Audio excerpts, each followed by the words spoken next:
মুক্তিযোদ্ধাদের নাতিপুতিরাও পাবে না, তাহলে কি রাজাকারের নাতিপুতিরা পাবে? প্রবল পরাক্রমশালী আর দেশের সবচেয়ে ক্ষমতাবান মানুষটির বসবাসের কারণে গণভবন বরাবরই ছিল সর্বাধিক সুরক্ষিত। গত ১.৫ দশকে এই ভবন ঘিরে তৈরি হওয়া রহস্য আর কৌতূহলের অবসান ঘটে ২০২৪-এর ৫ আগস্ট। ওই দিনের পর থেকে মানুষের ক্ষোভ বা বিজয়ের স্মৃতি বহন করে চলেছে গণ থেকে সম্পূর্ণ বিচ্ছিন্ন হয়ে পড়া এই ভবনটি। ছাত্র জনতার বিজয়ের দিনে সারা দেশ থেকে আসা উত্তাল জনতার স্রোত আছড়ে পড়ে গণভবনে। হাসিনা পালিয়ে যাওয়ার পর কয়েক ঘন্টার ব্যবধানে তাদের ক্ষোভ পরিপাটি ভবনটিকে রূপান্তরিত করে পরিত্যক্ত ভবনে। এক একটি রুম পরিণত হয় আবর্জনার স্তূপে। সেই আবর্জনার স্তূপ ঘেঁটে পাওয়া গেছে নানা গোপনীয় নথি।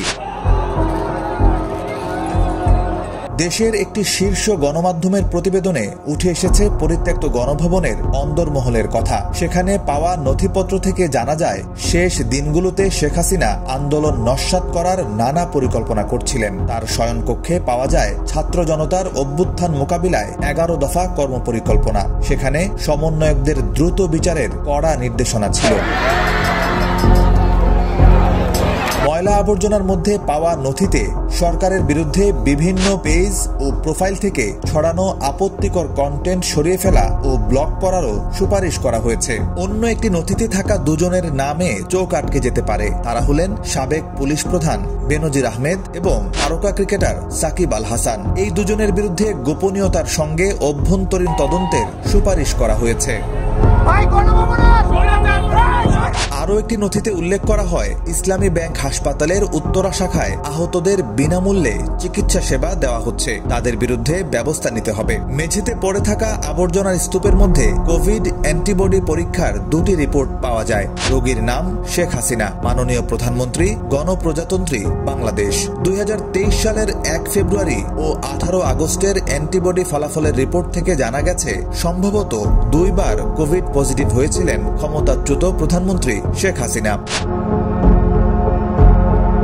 শেখ হাসিনার কক্ষে পাওয়া কয়েকটি নথি প্রমাণ করে রাষ্ট্রের টাকা খরচ করে নাগরিকদের কতটা নজরদারির আওতায় রেখেছিলেন তিনি। হাসিনার শয়নকক্ষে বিভিন্ন মানুষের কথোপকথনের ট্রান্সক্রিপ্টও পাওয়া গেছে। সশস্ত্র বাহিনীর যেসব সদস্যদের রাজনৈতিক ভাবনা শেখ হাসিনার চেয়ে আলাদা, তাদের একটি তালিকাও পড়ে থাকতে দেখা গেছে।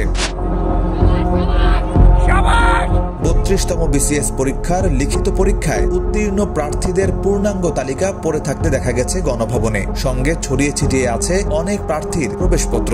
পাওয়া গেছে আওয়ামী লীগের প্রার্থীদের জনপ্রিয়তা সম্পর্কে নির্বাচনী এলাকাভিত্তিক তথ্য। তৃণমূল নেতাদের বিরুদ্ধে অভিযোগ সম্বলিত অনেক নথিও পাওয়া গেছে সেখানে। গণভবনে কে কোন রুমে থাকতো সেটা না জানা গেলেও ব্যবহৃত সামগ্রী এবং পড়ে থাকা কাগজপত্র থেকে একটা ধারণা পাওয়া যায়। শেখ হাসিনার বেডরুম লাগোয়া ৩টি কক্ষের একটিতে অটিজম সম্পর্কিত নানা নথি পড়েছিল। এ থেকে বোঝা যায় সেটি ছিল মেয়ে পুতুলের কক্ষ। পাশের ঘরটিতে ডাক ও টেলিযোগাযোগ সম্পর্কিত আইন কানুন এবং ফাইবার অপটিক সংযোগ সম্প্রসারণ সংক্রান্ত প্রকল্পের নথি ছড়িয়ে রয়েছে। বোঝা যায় সেটি ছিল পুত্র জয়ের ঘর। পাশের কক্ষে রেদওয়ান মুজিবের বিজনেস কার্ডও দেখতে পাওয়া গেছে। সময়ের আলো, ঢাকা।